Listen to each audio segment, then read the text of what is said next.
My VP presented my pitch to the board as her own idea and got the promotion I'd been working toward for 3 years.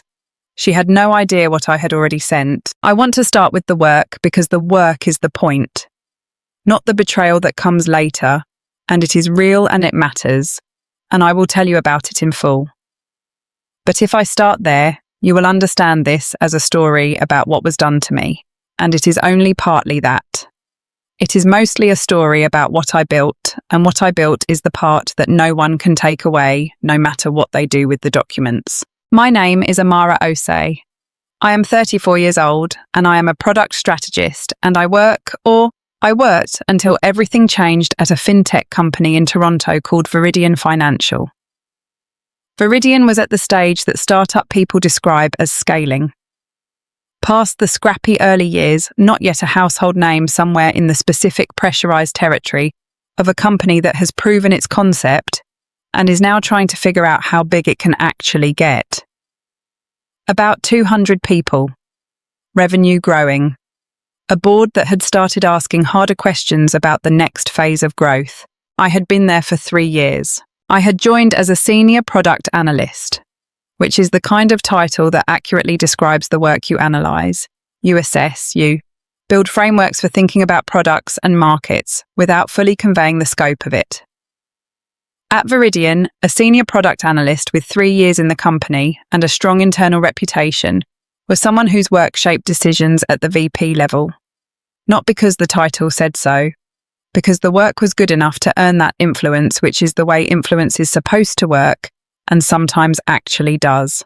In June of the year before everything happened, I had an idea. I want to be specific about this because specificity is what separates an idea from a feeling, and a feeling from a strategy, and a strategy from something you can put in front of a board. I had been looking at our customer acquisition data for months, part of my regular responsibilities, and I had noticed a pattern in the SMB segment that didn't match our targeting assumptions. Small and medium-sized businesses were engaging with Viridian's products differently than our marketing models predicted. They were stickier than our churn models suggested they should be, and they were referring at a higher rate than our acquisition costs justified. And the unit economics of that segment, when I modelled them correctly, rather than with the assumptions we had inherited from an earlier phase of the company, were considerably better than anyone was treating them as. We were underinvesting in a segment that was on the numbers our best growth opportunity. I did not bring this to Diana immediately. I brought it to myself first, which is what I do with things that matter. I sit with them, turn them over, look for the places where the argument is weak, stress test, the model against the data I don't currently have. I spent 6 weeks doing this before I touched a slide deck. Then I spent 8 months building the thing. Research, customer interviews, competitor analysis, regulatory review.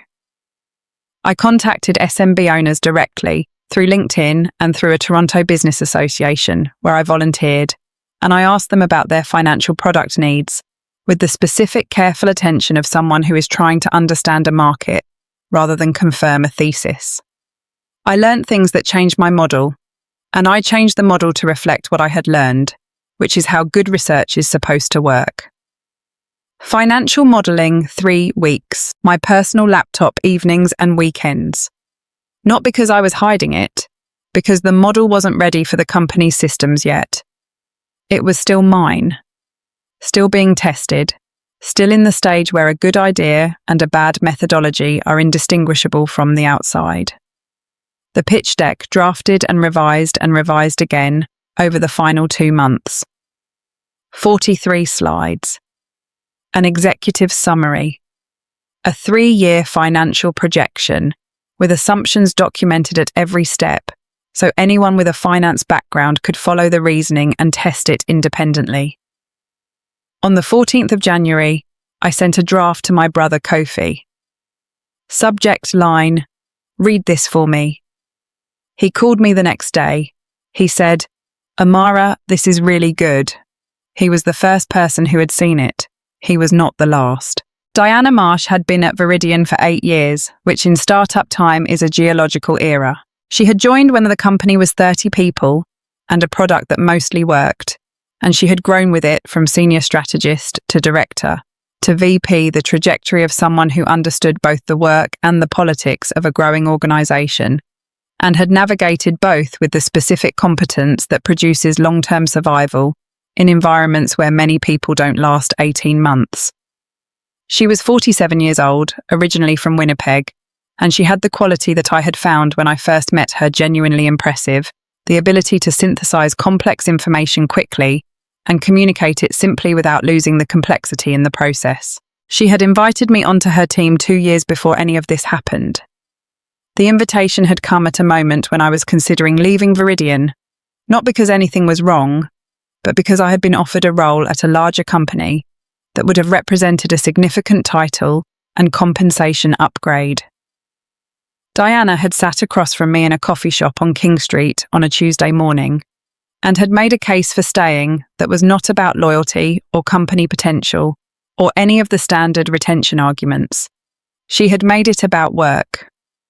"You're building something here," she had said.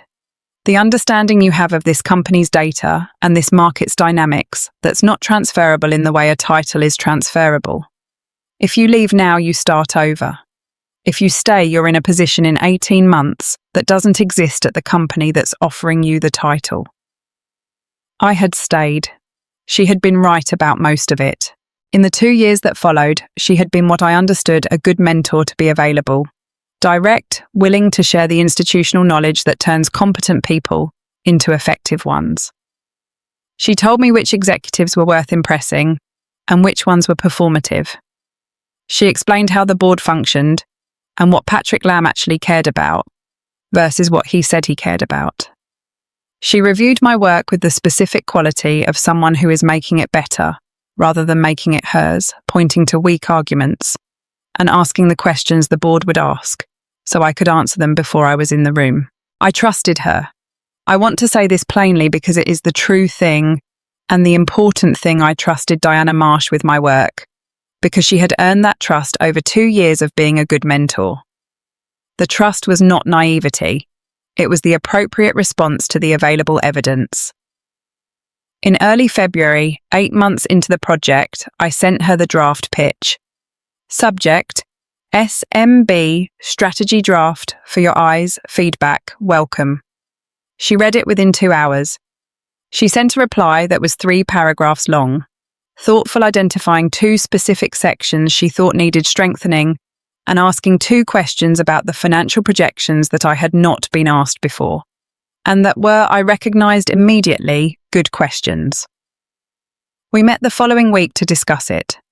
She asked more questions, specific questions about the regulatory analysis, about a particular competitor's recent product move, about the assumptions underlying my Year 3 projections. I answered all of them. I noted in the way I note things that the questions were more specific than feedback usually requires. More like someone building their own understanding than someone helping another person improve theirs. I noted it. I did not act on the noting. I went home and revised the deck. The quarterly strategy review was scheduled for the 8th of March. Diana had told me in January that the Q1 review was the right moment to present the SMB strategy. The board would be in a growth discussion.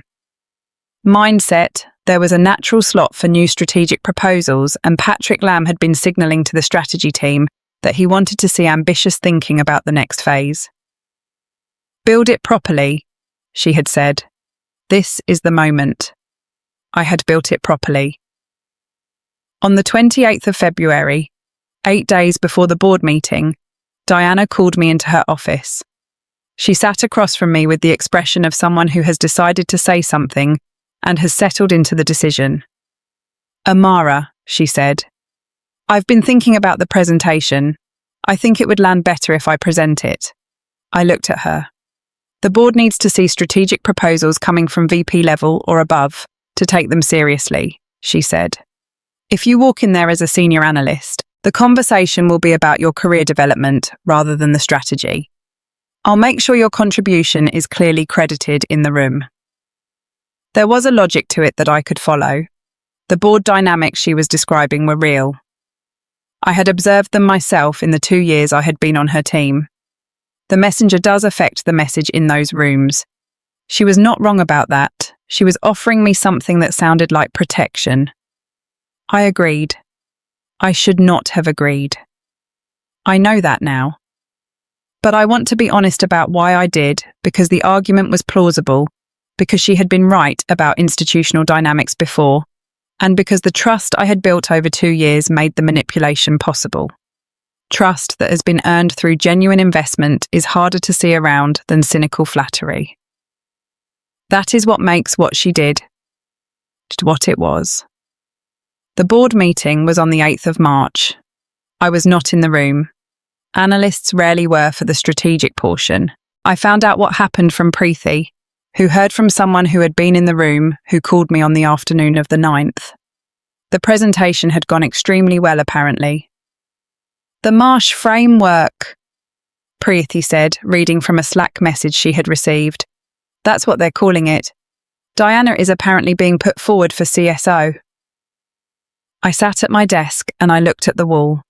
The Marsh framework. I had sent my first draft to Kofi on the 14th of January. Diana had seen it on the 7th of February. The board meeting was the 8th of March. I opened my email.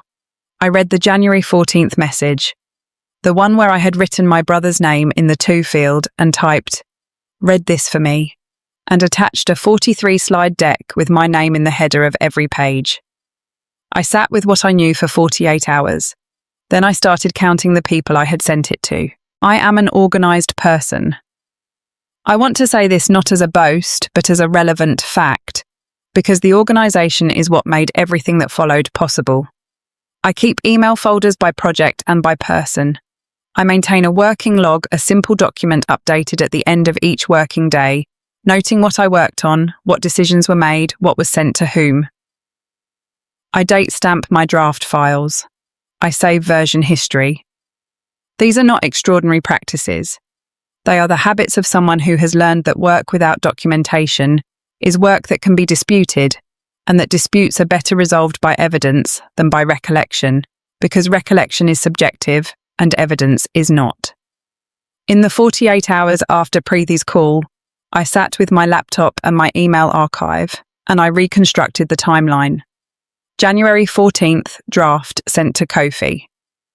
Subject: read this for me. Attachment SMB_strategy_draft_V1.pptx. My name on the title slide. My email address in the file properties. January 28th, draft 5.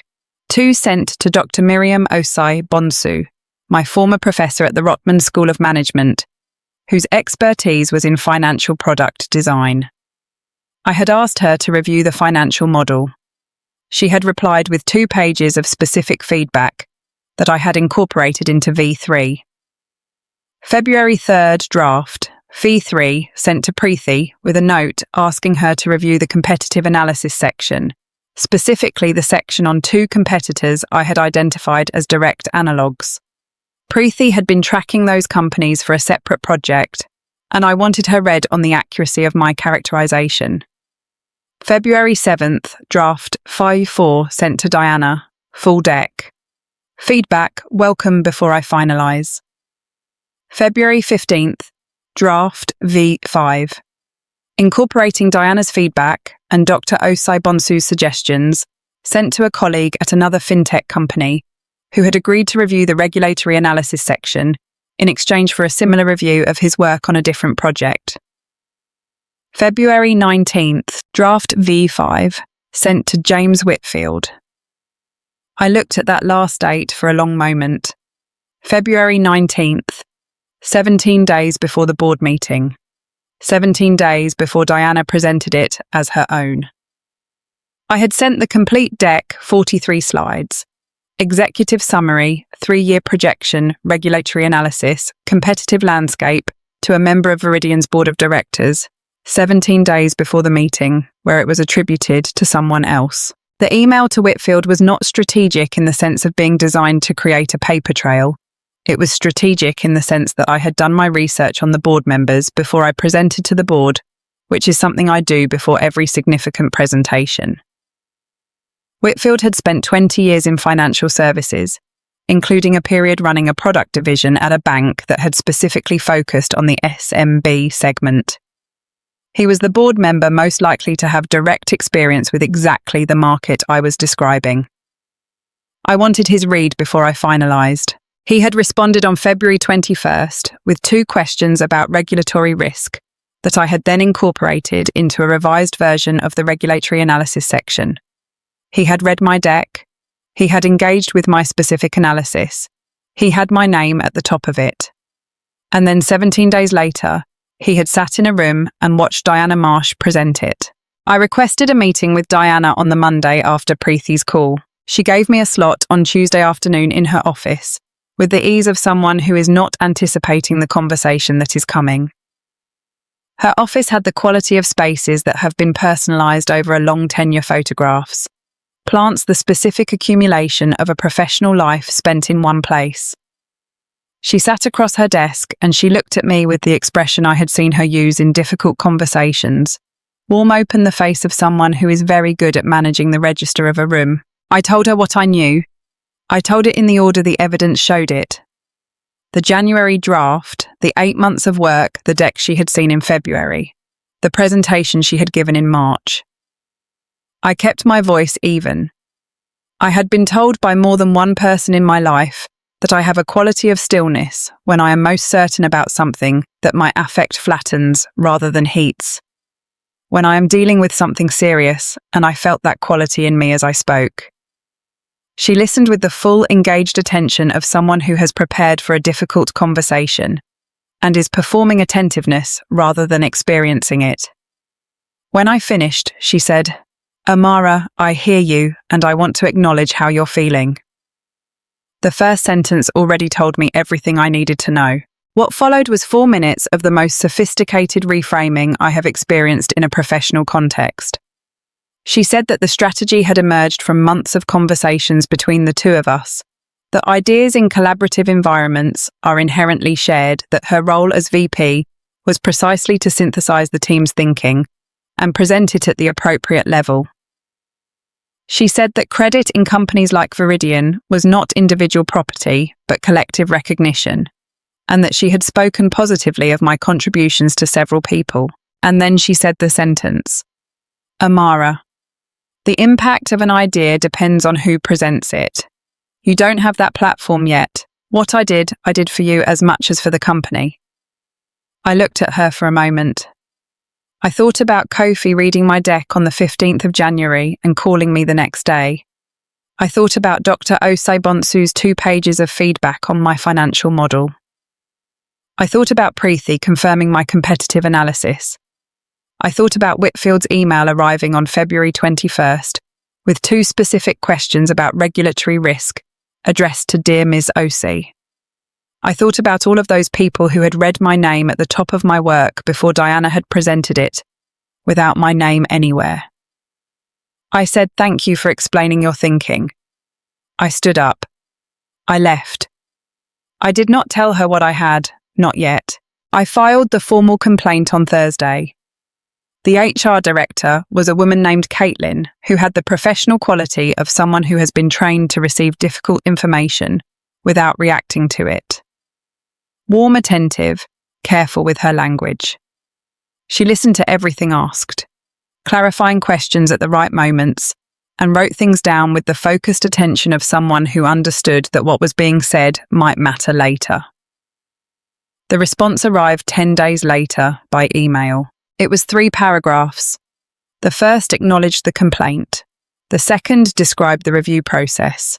The third contained the finding, which was that after review of the relevant facts, HR had determined that the work in question had been developed within Viridian's working environment, using company resources and time, and that under Viridian's standard employment agreement work product, developed in the course of employment, belonged to the company rather than to any individual employee.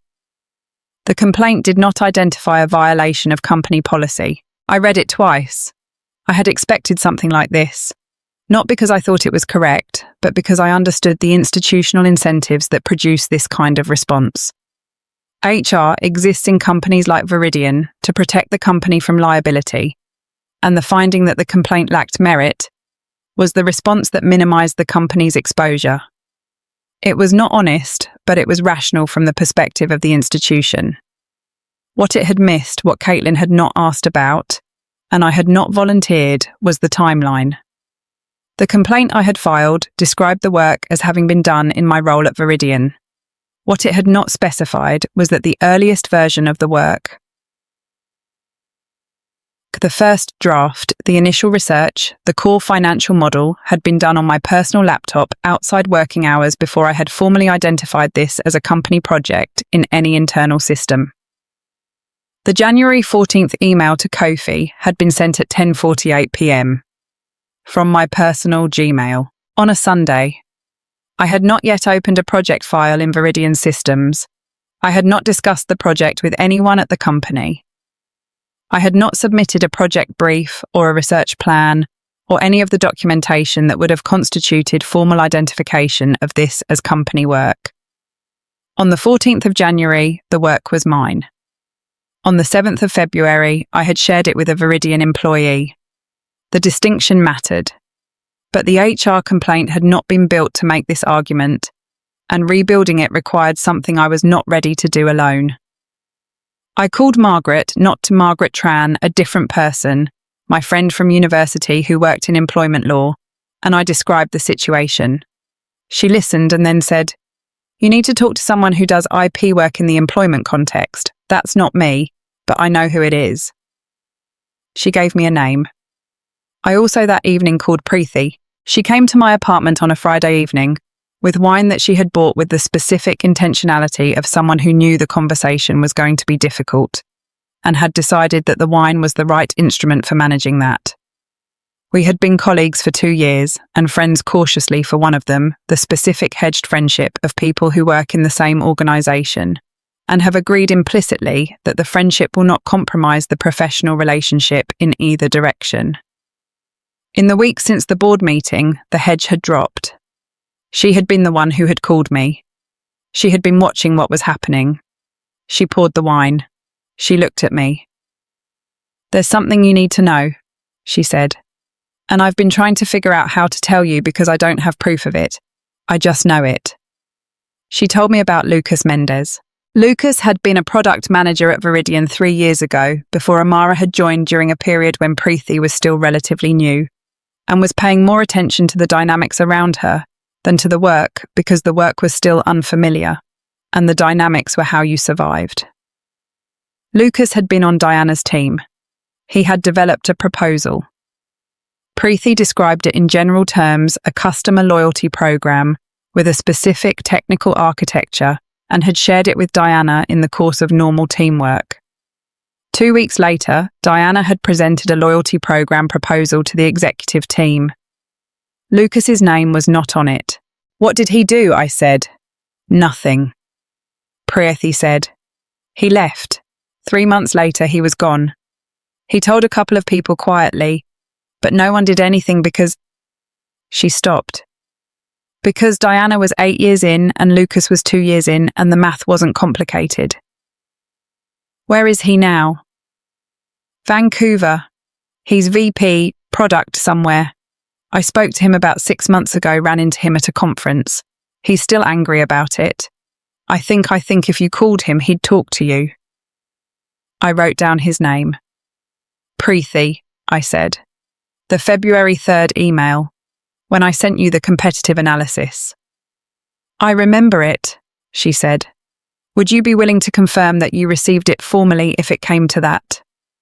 She looked at me for a moment with the expression of someone making a decision that they have already made and are now formalizing. "Yes," she said, without question. "Let me tell you about the February 19th email, because it is the part of the story that I have had to explain most often, and the explanation matters.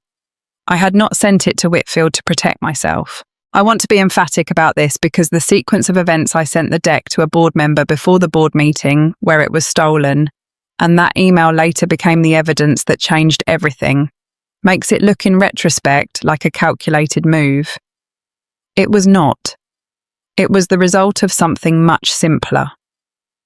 I do research before I present, and the research I had done on the board, indicated that Whitfield was the person most likely to give me useful feedback on the specific argument I was making. James Whitfield had spent 19 years in financial services, including a 7-year period as Chief Product Officer at a bank, where he had personally overseen the development of a suite of products aimed at the SMB market.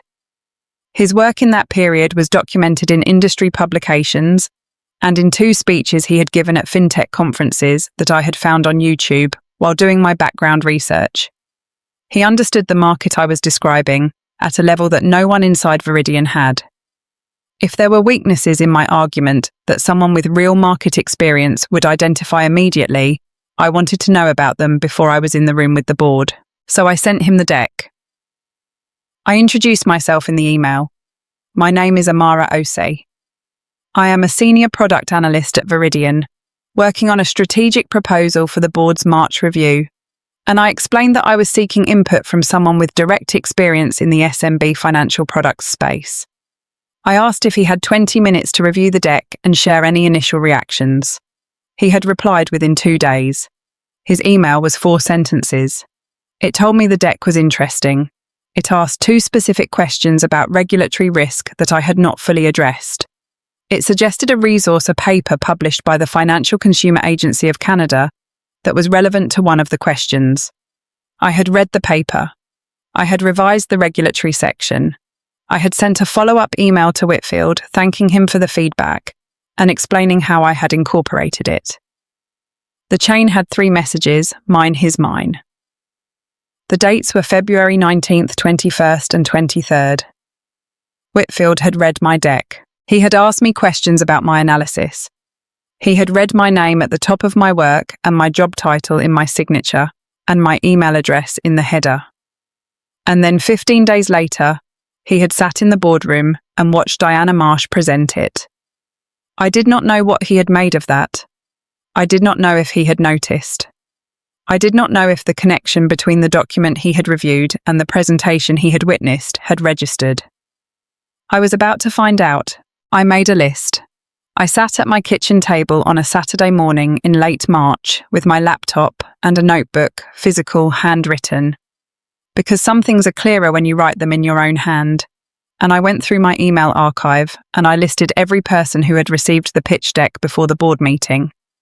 The list had 6 names. Kofi Osei, January 14th, 10:48 p.m. Personal Gmail. Draft V1. Dr. Miriam Osei Bonsu, January 28th. Draft V2. Finance Model Review. Pre-Ethinaya. February 3rd. Draft V3. Competitive Analysis Review. Diana Marsh. February 7th. Draft V4. General Feedback. The colleague at the other fintech company. February 15th. Draft V5. Regulatory Analysis Review. James Whitfield. February 19th. Draft Full 5. General Review from SMB Market Perspective. Diana had received it on February 7th. The board meeting was March 8th. Every other person on that list had received it before Diana presented it. Every one of them had an email in their inbox with timestamps, with my name in the header, with my job title in the signature that predated Diana's presentation by days or weeks. And James Whitfield, board member, had received it 19 days before the presentation had read it carefully enough to ask specific questions and had therefore seen my name attached to this work before he had seen Diana's name attached to it. I sat with this for a long time. What I had was not technically a smoking gun in the legal sense. I had not captured the moment of the taking. I had not recorded Diana looking at my deck and deciding to present it as hers. What I had was something that in many ways was more useful, a time-stamped record of origination. 6 points of external evidence distributed across 7 weeks, each one documenting that this work existed under my name before Diana presented it under hers. In any dispute about who created something, the question that matters most is who had it first. I had it first. I had it first on January 14th in an email sent from my personal account at 10:48 p.m. to my brother, who had called me the next morning and said, "Amara, this is really good." I looked at my list. Then I called Lucas Mendez. He answered on the third ring. I had found his contact information through LinkedIn, a direct message explaining who I was and what I was calling about, sent on Monday, replied to by Thursday with his phone number and a time. His voice had the specific quality of someone who has been expecting a version of this call for 3 years and is not surprised to be receiving it. I told him what had happened.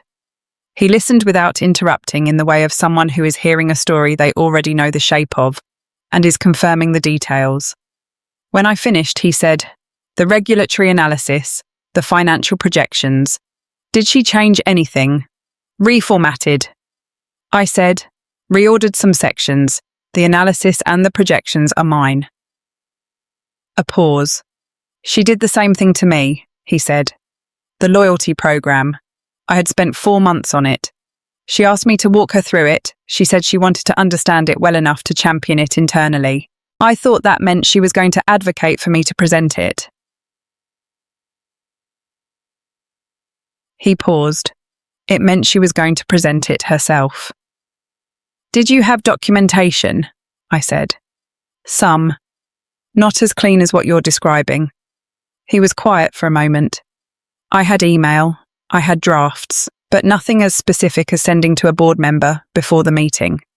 Another pause. "I didn't know about Whitfield. If I had had something like that." He stopped. "Why didn't you do something sooner?" "I am doing something now," I said. He was quiet. "What do you need from me?" he said. "A statement," I said. "Not about your specific situation if you don't want, but about the pattern that this has happened before, that it's not an isolated incident. A pattern is different from an allegation. A pattern is evidence of conduct." A long pause. Then, "Yeah," he said. "I'll write the statement. I should have done something at the time. The fact that I didn't, I've thought about it. The fact that I left made it easier for her to do this again." I had not said this to him. I had thought it, but I had not said it because it was not my place to say it to someone else's decision to leave. "You couldn't have known," I said.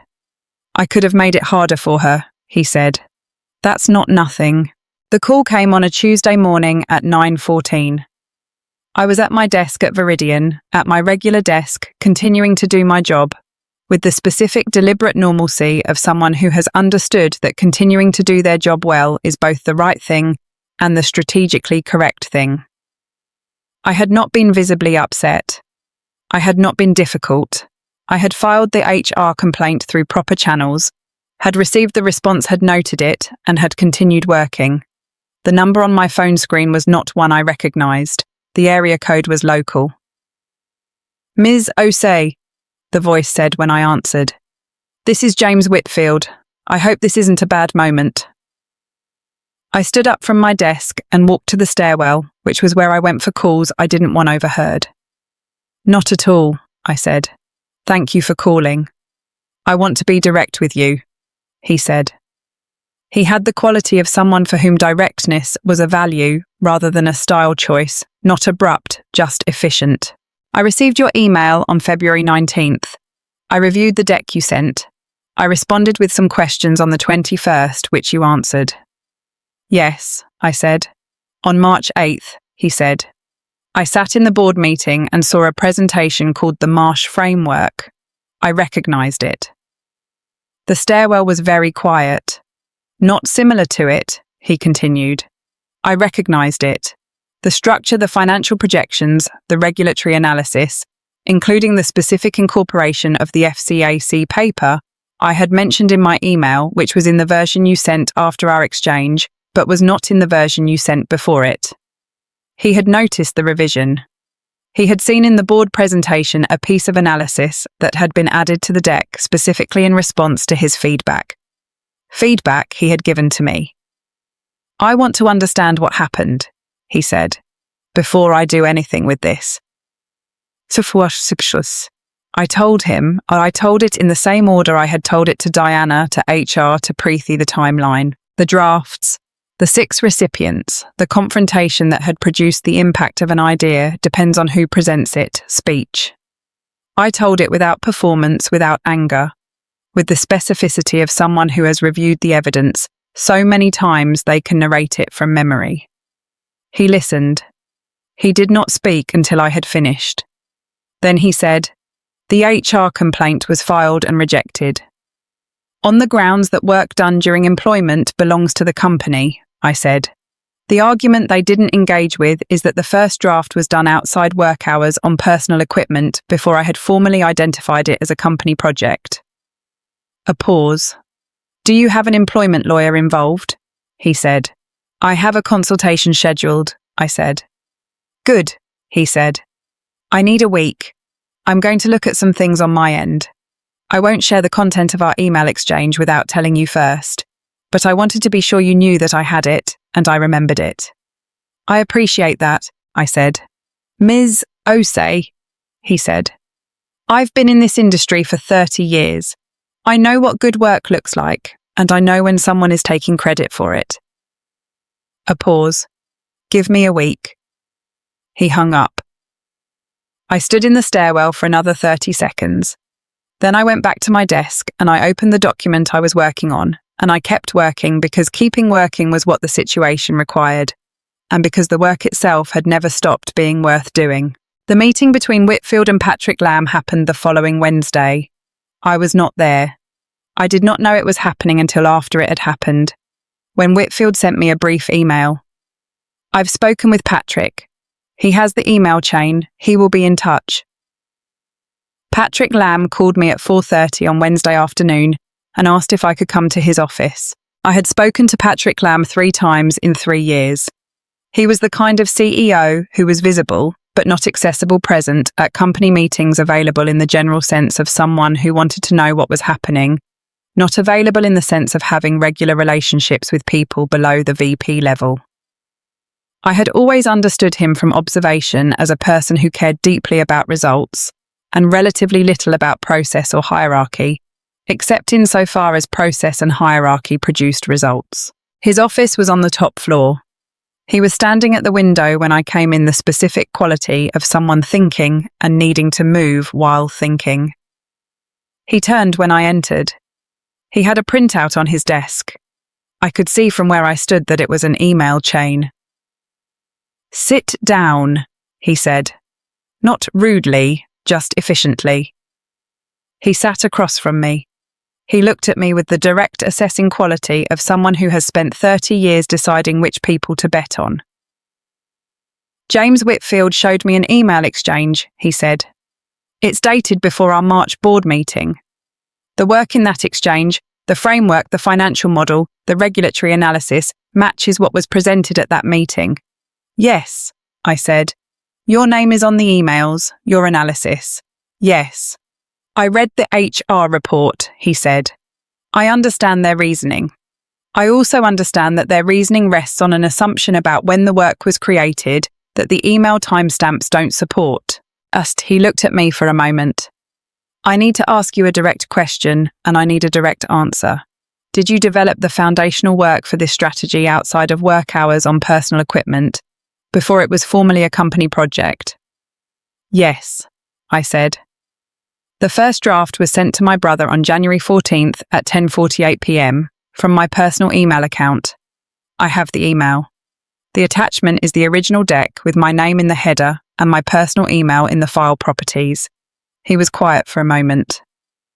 "How long have you been at Viridian?" he said. 3 years, I said. He nodded slowly, the nod of someone recalculating something. "I'm going to speak to Diana," he said. "I want you to know that conversation will happen today. I also want you to know that the process from here is going to take some time, and I'm asking you to continue doing your job while it does." "That's not a problem," I said. He looked at me with the direct quality he brought to everything. "Ms. Osei," he said. "I'm sorry this happened in my company." I nodded. I went back downstairs. 22 minutes later, according to Preethi, who had been watching the executive floor's calendar, Diana's afternoon was cleared.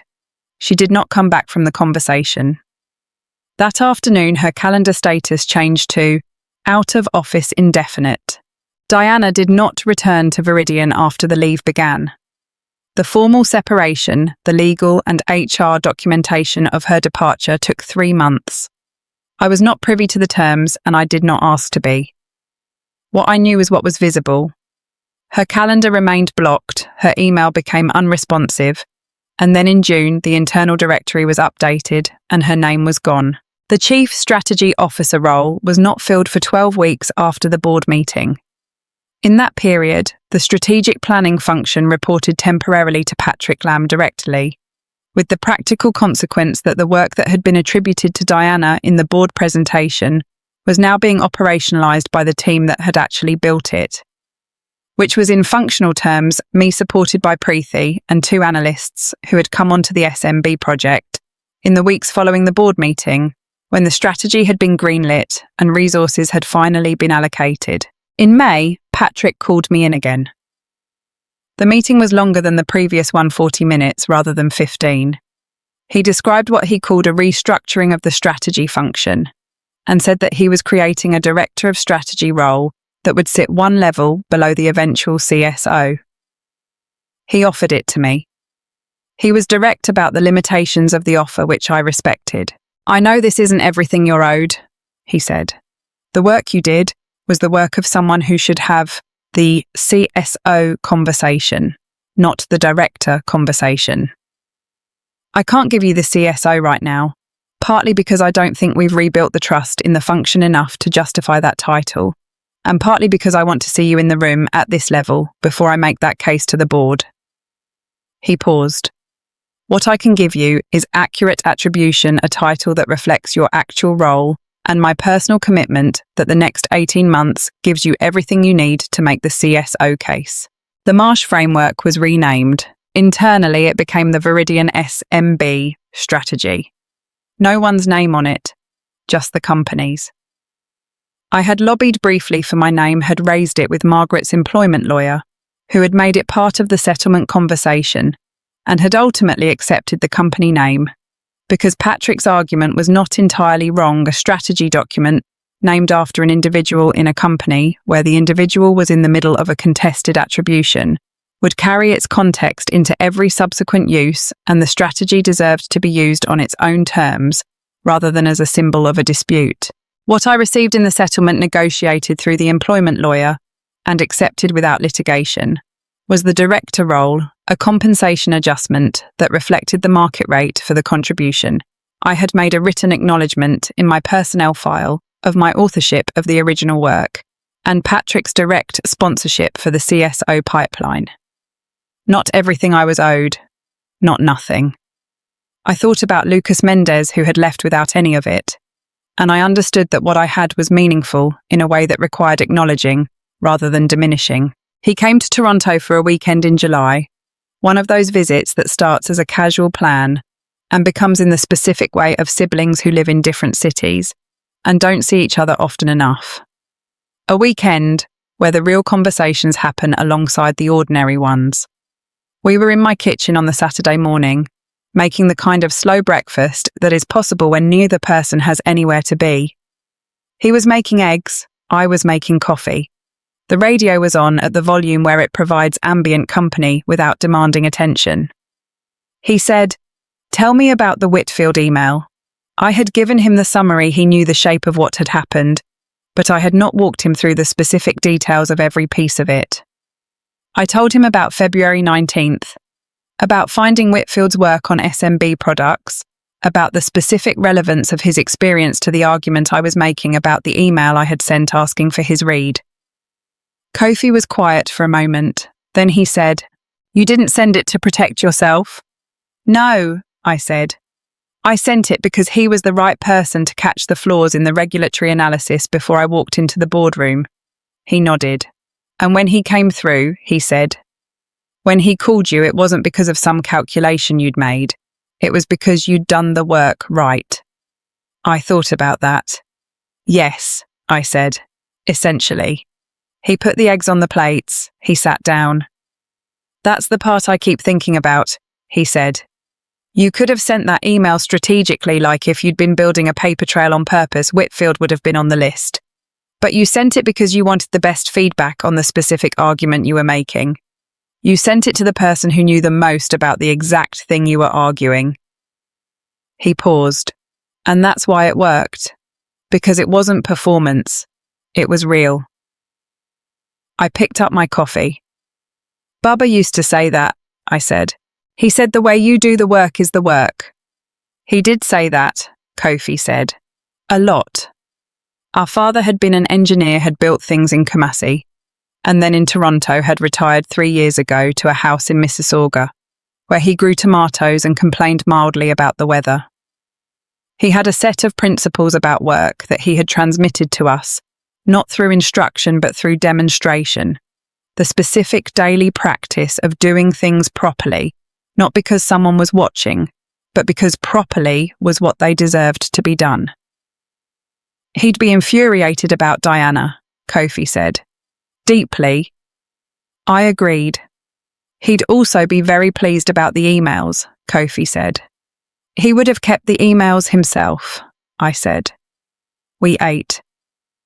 Outside the kitchen window, Toronto was having the kind of July morning that makes you understand why people live here. Despite the winter's warm but not oppressive, the light clear, the sounds of a Saturday neighbourhood. Doing what Saturday neighbourhoods do, Kofi said. What happens now? Now, I build the next thing, I said, the SMB strategy. That and what comes after it, I said. The strategy was the beginning of an argument. The director role gives me the room to make the full argument. He looked at me with the expression I had known my whole life.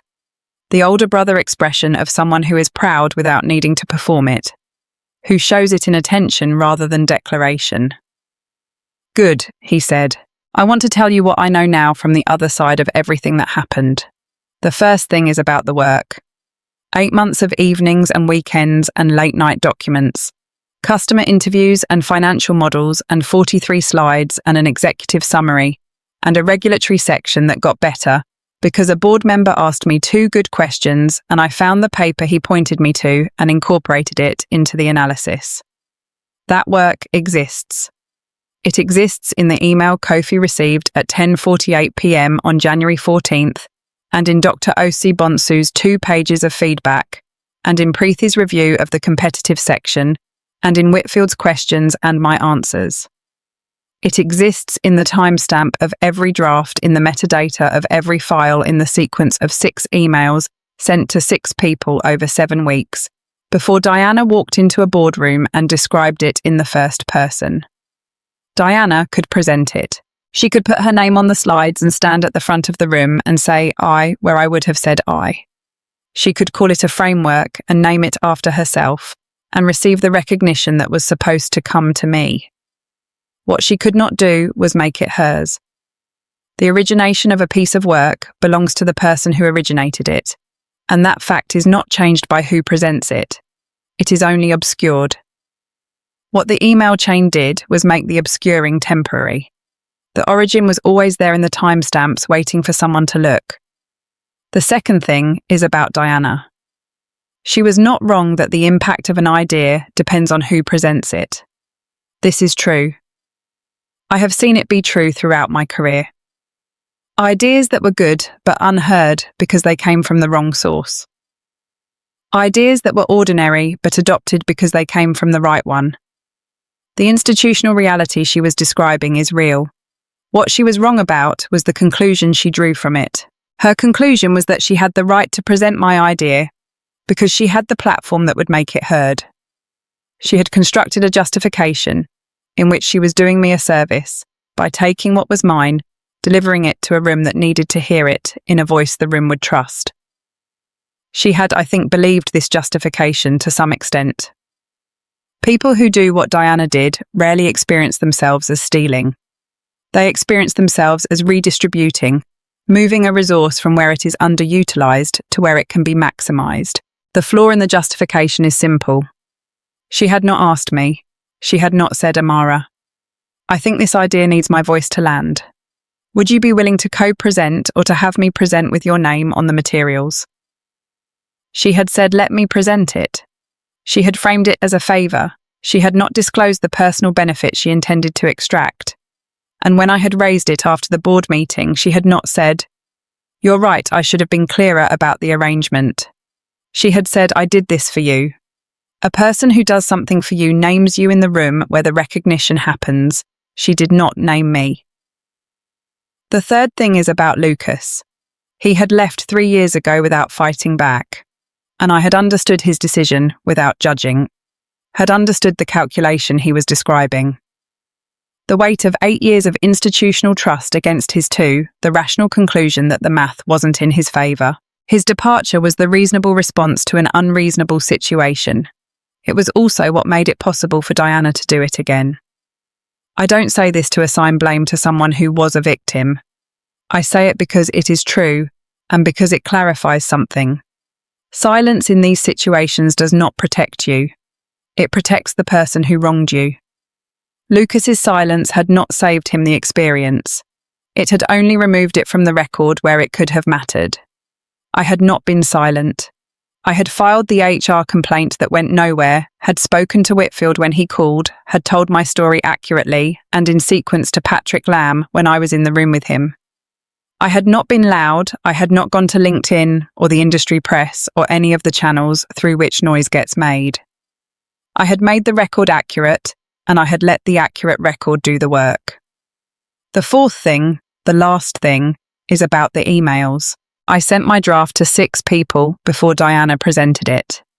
I sent it because good work benefits from good feedback, and good feedback requires sending your work to people who know things you don't. I sent it to Kofi because he is my first reader and he calls me the next morning when something is good. I sent it to Dr. Osi Bonsu because she had spent 30 years in financial product design and would find the weaknesses in my model.